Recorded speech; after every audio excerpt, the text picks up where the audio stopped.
Hey everyone, welcome back to my channel. So in this video, we are going to be talking about an Australian Greens member, which is the further left party in Australia, and how this Muslim female has allegedly, from an incident that happened previously, attacked a trans member of the community outside a nightclub, and how that incident is being handled by the Greens. Because we know that the Greens are the left party and they're supposed to be all about tolerance and inclusion and protecting trans people. But here's where intersectionality hits a pinch point. Do we support trans people who are being assaulted in the streets allegedly by members of their party? Or do we support a person of color who is also a member of a minority religious group? This is where it hits its pinch point. And we're going to take a look here at the information that we have and what's been going on with the Greens and this person who is alleged to have done these things, and where I came across this on Twitter. So let's take a look. So firstly, I saw this from Yasmin Mohammed. Now, Yasmin Mohammed is an ex-Muslim feminist who is fighting for the rights of women in the Muslim world and to try and get whatever women don't want to be living in the Eastern world, the Muslim world, who are, let's say, oppressed and at risk from living in that type of society when they do not want to. So she's trying to get those women free. Now, she's also fighting for women's rights around the world, really, in any community. Now, she posted this, and this is where I saw it. Aina Mohammed is scheduled to face Melbourne Magistrates Court in November. So this November, in a few months. She's accused of bashing a trans woman in a highly disturbing incident in which she is alleged to have yelled, "F the LG family, and I swear to Allah, if I lose my eye, I will make sure all these F words die."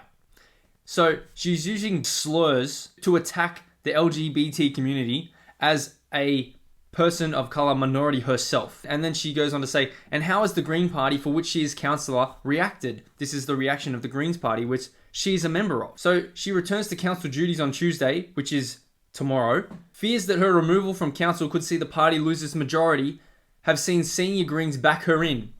So senior Greens members, according to this tweet from Yas Mohammed, says there are fears that her removal from the council would see the party lose its majority. This is the first time I think that the Greens have had a majority in that council down in Yarra. So if they kick her out, they're going to lose their majority. So I bet if this was a white person who did this, or even a white man who did this, that was allegedly attacking a trans member, they would kick them out so fast, regardless of their majority.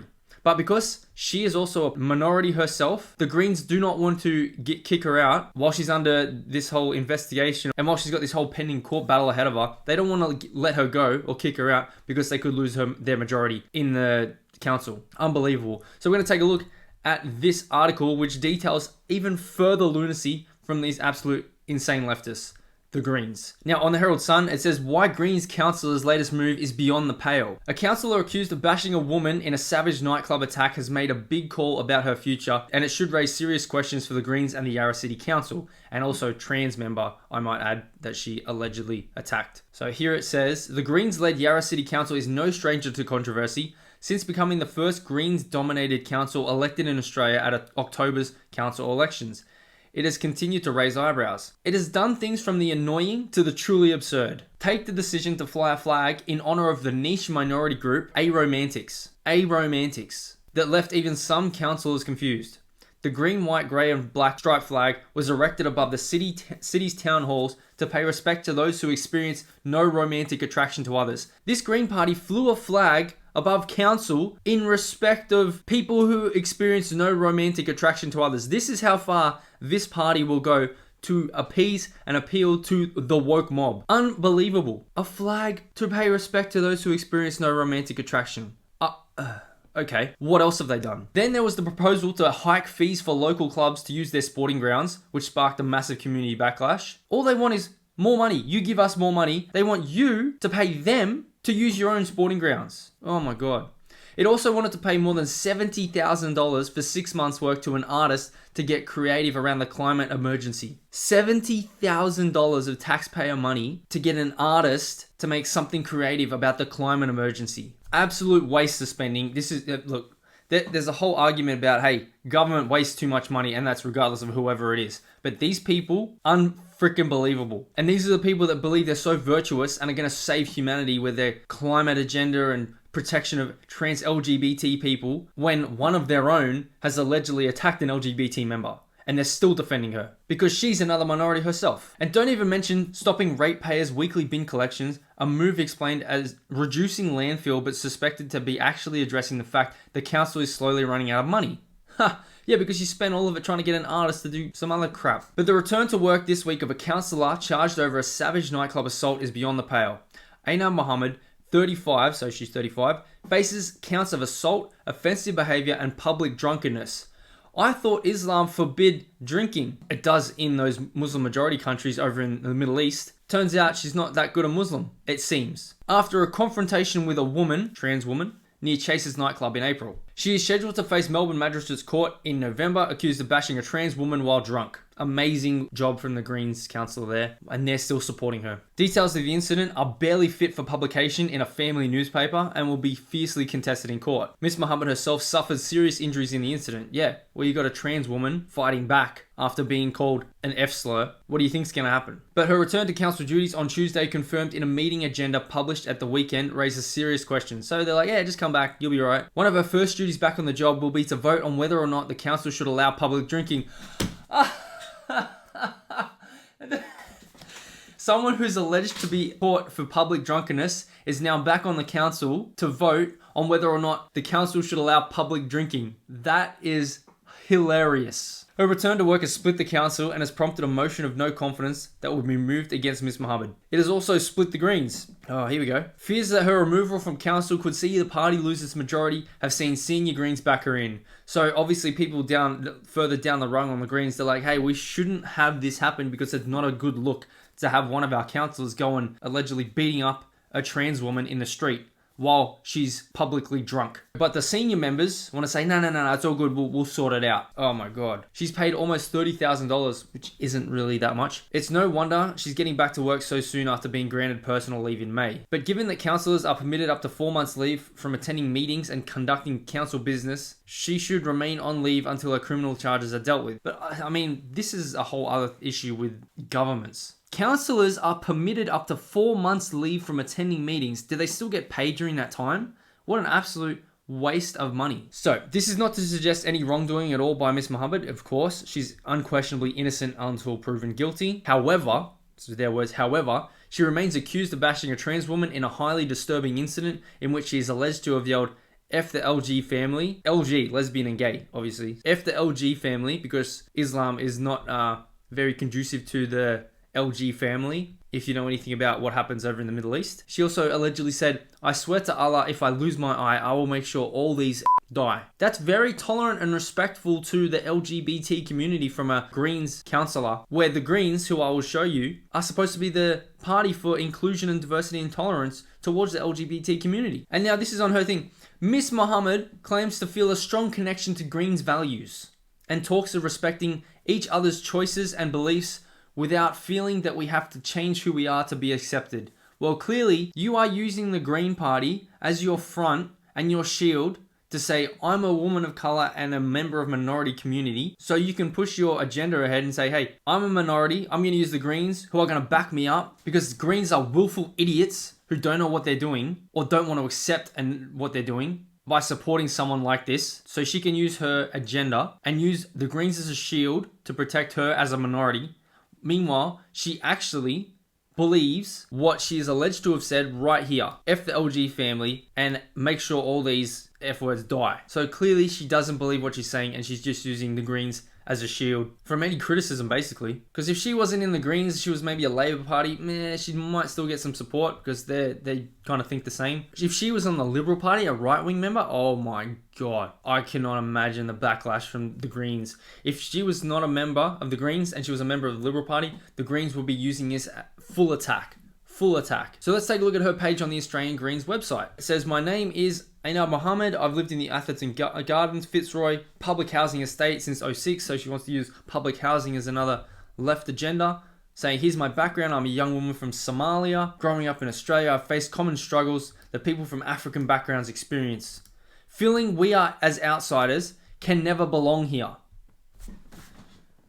You just got elected to the council. How can you say you feel like you never belong. God, these people just use the Greens. They just use these left-wing parties because they know they're going to get support because they're members of a minority community. And these willful idiots just use them so they can put up a token and say, we have another female, person of color, member of a minority community. That's all they care about. They don't care about what they actually believe. Allegedly saying F these F slurs.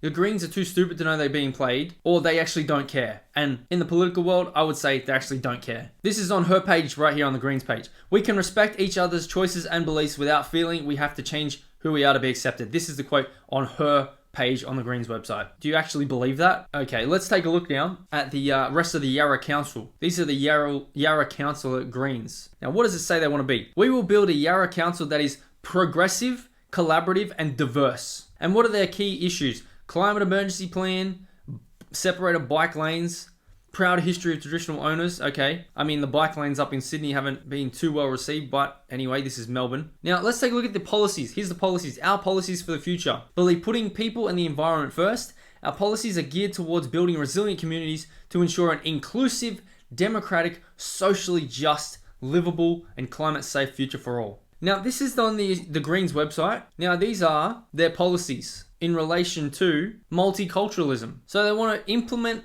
proven successful programs aimed at preventing racism, prejudice, and unconscious bias in order to develop a sense of belonging and to eliminate racially motivated violence and discrimination. Well, how about eliminating gender-based violence and discrimination, which was allegedly perpetrated by your person of color and the multicultural person you're trying to protect? Now, this is the part on gender equality and empowerment of women and girls. Women have the right to equal respect, responsibilities, and opportunities and outcomes in society. Trans women are women. This is what the Greens say as well. They want to support that. Well, women have the right to equal respect. Well, did your Greens councillor give this trans woman the right to equal respect when she was allegedly publicly drunk and assaulting someone of the LGBT community? Number 4 here is perfect. Women have the right to and must be able to live free from harassment, fear, and coercive control, violence, and abuse. Well, yes, but you are now supporting another woman who's allegedly said this to another woman of the LGBT community. It looks like her religious persuasions override her ideas about protecting the LGBT community, which is what the Greens believe. Just more evidence that she's using the Greens to support her own agenda. Meanwhile, the Greens are just going along with it because she's a minority and they can use her as a token. This one on sexual orientation, gender identity, and intersex. So this is where we've got the LGBT stuff. Right here, first one. All people have fundamental human rights and are entitled to equal protection of the law without any discrimination, including on the basis of sexual orientation, gender identity, or intersex status. So they have fundamental human rights and equal protection of the law without any discrimination. Well, it kind of sounds like a bit of discrimination from your Greens member right here, which we'll find out in November in the court case. I mean, if you have quotes here and these quotes come out in the court case, then they're admissible in court.